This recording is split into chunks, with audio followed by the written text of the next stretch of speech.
बहुत ही बड़ी मूव जो है कि चाइना भाग गया है हमारे बॉर्डर में जहाँ पर वो घुस गया था। लेकिन ये बात आपको अगर याद हो तो एक महीना पहले मैंने आपको बता दिया था कि मोदी जी ने कोई डील किया है। मोदी जी जा रहे हैं यूएसए के ट्रिप के ऊपर, और यूएसए के ट्रिप से पहले चाइना को बॉर्डर से पीछे करना। आप समझ सकते हैं उन्होंने डीप स्टेट को, जो मोदी जी की गवर्नमेंट को गिराने में लगी है, उनको क्या मैसेज दिया है? मेरे से पंगा मत लेना। ये यूएसए की डीप स्टेट को बोला जा रहा है, डो नॉट टेक पंगा विद मोदी। भारत के एक डिप्लोमेट ने संयुक्त राष्ट्र में ह्यूमन राइट्स काउंसिल की एक बैठक में 57 देशों को उल्टा लटका दिया। भारतीय डिप्लोमेट शबीर मोहम्मद ने पहले तो पाकिस्तान को भिगो भिगो कर मारा, लेकिन उसके बाद पाकिस्तान का साथ देने वाले मुस्लिम देशों के सबसे बड़े संगठन ओआईसी को भी नाप दिया। इस खबर को सुन के कई सारे लोग ऐसी बातें करेंगे कि ये क्या कर दिया है, तो चाइनीज़ प्रोडक्ट को बुला लिया। आप एक तरफ कहते हो मेक इन इंडिया, दूसरी तरफ आपने ऐसी बात कर दी। तो अब आप देखिए, लोग चाइनीज़ फ़ोन इस्तेमाल करके इस प्रकार के ही कमेंट करेंगे चाइना के खिलाफ। तो ये कहाँ की अक्लमंदी है? तो कुछ चीज़ों में आप देखो, जैसे मोबाइल फ़ोन की मार्केट है, उसमें कितना ही कर लो, लेकिन चाइना ने अपने ऐसे पैर जमाए हैं कि आज उसको हिलाना मुश्किल है। सब आपको पता है चाइनीज़ कंपनियां कितनी है, नहीं पता तो गूगल पे सर्च कर लिए, सबको पता चल जाए कि मेजॉरिटी लोगों के पास में चाइनीज़ कंपनी का या चाइना में बना ही फ़ोन इस्तेमाल कर रहे हैं। तो यहाँ पे इंडियन बिहेवियर, जो बाइंग बिहेवियर है कस्टमर का, वो मायने रखता है। क्योंकि एक दो इंडस्ट्री, तो कई इंडस्ट्री बल्कि ऐसी है जहाँ पर आप चाइना को नहीं नकार सकते। नकारोगे तो आप खुद 200 साल पीछे चले जाओगे। तो जहाँ जहाँ पर नकारा जा सकता है, वहाँ पर इंडियन कंज्यूमर को इंडियन अल्टरनेटिव को पकड़ना चाहिए, चाइनीज़ अल्टरनेटिव को बाहर कर देना चाहिए। जब यही चीज़ होगी तभी उस चीज़ों को ढंग से टैकल किया सकता है, वरना समय की जो मौके की जो नज़ाकत है, उस हिसाब से यही डिसीजन लेना बेहतर था कि चाइनीज़ कुछ कंपनीज़ के लिए दरवाजे खोले जाएँ इंडियन मार्केट के, वरना फिर वो बॉर्डर विवाद और सब कुछ, उससे नुकसान ही होता, दोनों पार्टीज़ का फ़ायदा किसी का ना होता। बहुत ही बड़ी मूव जो है कि चाइना भाग गया है हमारे बॉर्डर में जहाँ पर वो घुस गया था। लेकिन ये बात आपको अगर याद हो तो एक महीना पहले मैंने आपको बता दिया था कि मोदी जी ने कोई डील किया है चाइना के साथ। जब यहाँ पे भारत में बहुत ज़्यादा एक एलिगेशन लगाया गया था कि भारत ने चाइनीज़ इन्वेस्टमेंट्स को अलाउ कर दिया, मैंने तब भी बोला था ये चाइना है, कम्युनिस्ट कंट्री है, इसके साथ अगर आपको चाइना को धकेलना है बॉर्डर से पीछे, ये बेस्ट टाइम है आपके साथ डील करने के लिए। बोलेंगे अगर आप उनके ऊपर लड़ाई भी करते हैं तो पाकिस्तान वेट करता रहेगा, जैसे 71 में अमेरिका की वेट करता रहा कि अमेरिका आएगा उसे बचा लेगा। इस वक्त वो सोचता है पाकिस्तान की चाइना उसकी मदद करेगा। अगर आप पैसा या बिजनेस जिसको बोलते हैं वो चाइना को दिखाते हैं कि आप भारत की मार्केट चाइना के लिए खोल देंगे, उनकी इन्वेस्टमेंट्स को अलाउ कर देंगे, तो चाइना पीछे हट जाएगा और पाकिस्तान मुंह ताकता रह जाएगा। तो अच्छी तरह से खेला Modi ji, salute to you. आपने हमारी बात सुन ली, या आपको बात सुनाने की ज़रूरत नहीं है, but it happen the same way. अब आप सोचिए मोदी जी जा कर रहे हैं, मोदी जी जा रहे हैं यूएसए के ट्रिप के ऊपर, और यूएसए के ट्रिप से पहले चाइना को बॉर्डर से पीछे करना। आप समझ सकते हैं उन्होंने डीप स्टेट को, जो मोदी जी की गवर्नमेंट को गिराने में लगी है, उनको क्या मैसेज दिया है? मेरे से पंगा मत लेना। ये यूएसए की डीप स्टेट को बोला जा रहा है, डो नॉट टेक पंगा विद मोदी। ये काम मोदी जी बड़े आसानी से कर सकते हैं। अजीत डोभाल ऐसे ही रशिया के ट्रिप पर नहीं गए। मोदी जी ने जो ये काम किया है, चाइना को पीछे कर दिया बॉर्डर से। आपको लगता है ये छोटी मूव है? 2020 से वो इस बॉर्डर के ऊपर आंखों में आंखें डाल के बैठे हैं, आज अपने आप दुम छुपाकर वो भाग गए। ये इतना आसान नहीं होता दोस्तों। जियोपॉलिटिक्स में बहुत कार्ड्स एक साइमल्टेनियसली खेलने पड़ते हैं, और मोदी जी ने ये कार्ड बहुत ब्यूटीफुली किया। अब उन्होंने ला पा कर दी है, जिसको बोलते हैं पंजाबी में ला पा करना। उन्होंने कांग्रेस का भी नकाब उतार दिया है, वैसे तो मैं कहूँगा कि बुर्का उतार के रख दिया। क्यों? उन्होंने बोला कि जो 4 पोजीशंस है वो तो हम मोदी जी के टाइम पर जहाँ पर हम आगे आए थे वहाँ से हम पीछे जाने वाले हैं, और चारों की चारों दोस्तों स्ट्रेटेजिक पोजीशंस हैं।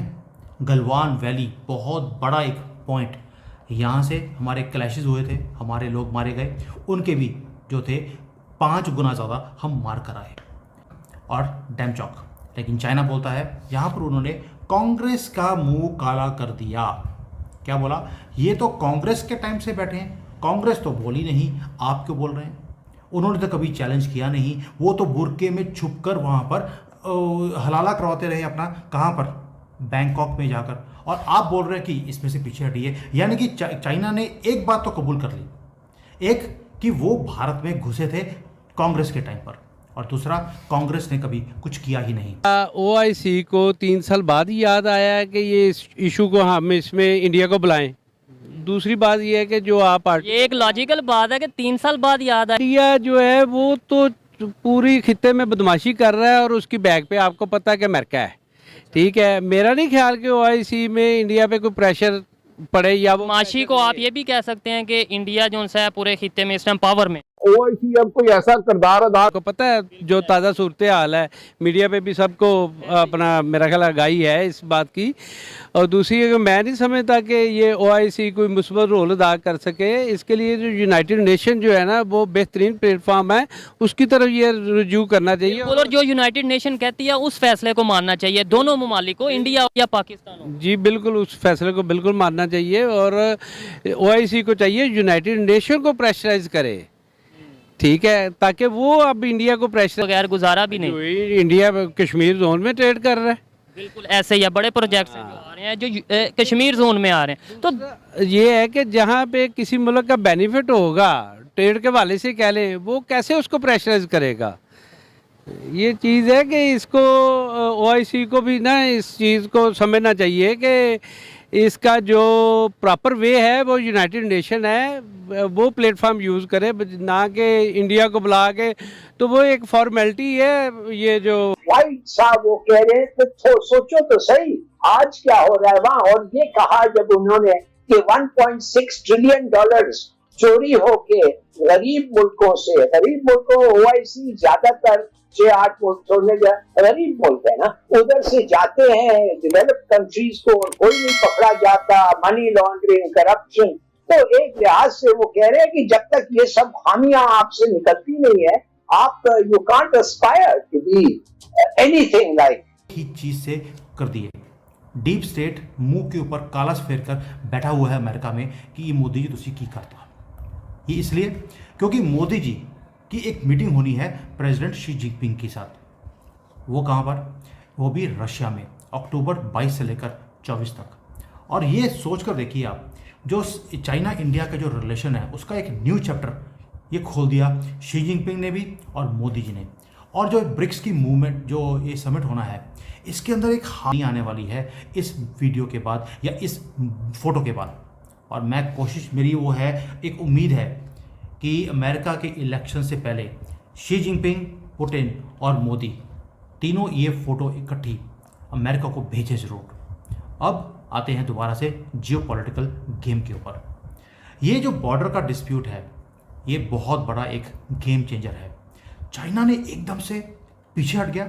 चाइना का बिल्कुल यहाँ पर बहुत बड़ा डिप्लोमेटिक गेम हमको देखने को मिल रहा है। बहुत ही बड़ा जो है वो सोची समझी प्लानिंग के तहत सब कुछ किया है भारत ने। अब देखो, इससे पहले कि आपको इसकी डिटेल्स बताई जाए कि क्या हुआ क्या नहीं हुआ, सबसे इम्पॉर्टेंट चीज़ जो है इस पूरे मामले में जो समझने वाली है, जो अवेयरनेस फैलाने वाली है, आप भी समझिए 50 और लोग को बताएं, वो है यहाँ पर रोल ऑफ कंज्यूमर।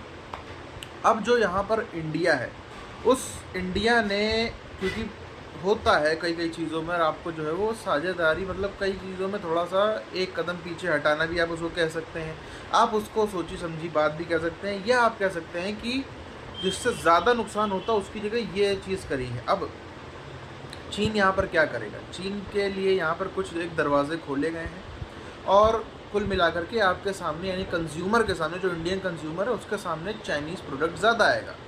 अब चाइना उसके लिए कई सारे जो है अपने तरीके लाता है, सस्ता माल दे दो, कम पैसे में दे दो, ये कर दो, वो कर दो। अमूमन आप देखो ज़्यादा जितना छोटे सस्ते आइटम का माल है वो सब में चाइना तो डोमिनेट करता है, जो लग्जरी गुड्स है उसमें भी अच्छा खासा करता है। तो यहाँ पर ये चीज़ हो जाती है कि थोड़ा सा आप जो है वो सोच समझकर बाइंग बिहेवियर को अपने बदलिए। क्या खरीद रहे हैं, क्या नहीं खरीद रहे हैं, कैसे खरीद रहे हैं, वो इंडियन प्रोडक्ट है, चाइनीज़ प्रोडक्ट है, इस चीज़ को समझिए। वरना देखिए पाकिस्तान वाली हालत हो जाएगी अगर हम कह दें कि हमको बाइकआउट करना है, हमें बाइकआउट करना है, जैसे पाकिस्तान कहता है हमें इंडियन प्रोडक्ट बाइकआउट करना है, उनको भूख के लाले पड़ गए, ऐसे हम लोग भी हर चीज़ बाइकआउट नहीं कर सकते चाइना की, ये सच्चाई है। तो जो चीज़ में ऑप्शन नहीं अवेलेबल है उसमें बाइकआउट हो ही नहीं सकता, बट जहाँ ऑप्शन अवेलेबल है वहाँ पर आपको ज़्यादा से ज़्यादा उसके ऑल्टरनेटिव तलाशने चाहिए। अगर कोई चाइना का प्रोडक्ट 100 का है, इंडियन प्रोडक्ट 110 का है, तो आपको वहाँ पर समझना है कि क्या चुनना है। अब कोई चाइना का प्रोडक्ट वहाँ पर इंडिया प्रोडक्ट है ही नहीं, तो वहाँ पर आप चलो जो भी है अपना कर सकते हैं। बट यहाँ पर जो ये फैसला हुआ इसमें बहुत ही बड़ा इंडियन जो कंज्यूमर है, जो इंडियन मार्केट है, उसका भी जो बाइंग पैटर्न है वो बहुत ही ज़्यादा इंपॉर्टेंट है, क्योंकि वही सब कुछ दर्शाएगा कि आखिर किस तरीके से, क्योंकि अगर बहुत ज़्यादा चाइना इतना ज़्यादा हैवी हो गया, इतना ज़्यादा डोमिनेट हो गया कि उसको हटा ही ना पा रहा है, तो फिर वो चीज़ खतरनाक। जैसे अब देखो मोबाइल फ़ोन की मार्केट है इंडिया में, उसमें चाइना ने अपने इतने पैर जमा लिए। आज से 10 साल पहले तो हम सुनते थे लावा, कार्बन और माइक्रोमैक्स और ऐसे कंपनियों के नाम जो इंडियन थे, अब तुम सुनते भी नहीं है। इतना उसने पूरा डोमिनेट कर दिया चाइनीज़ कंपनीज़ ने इंडियन मोबाइल मार्केट को। तो ये चीज़ और आगे ना हो, इसका जो है हमको थोड़ा समझने की बेहतर ज़रूरत है।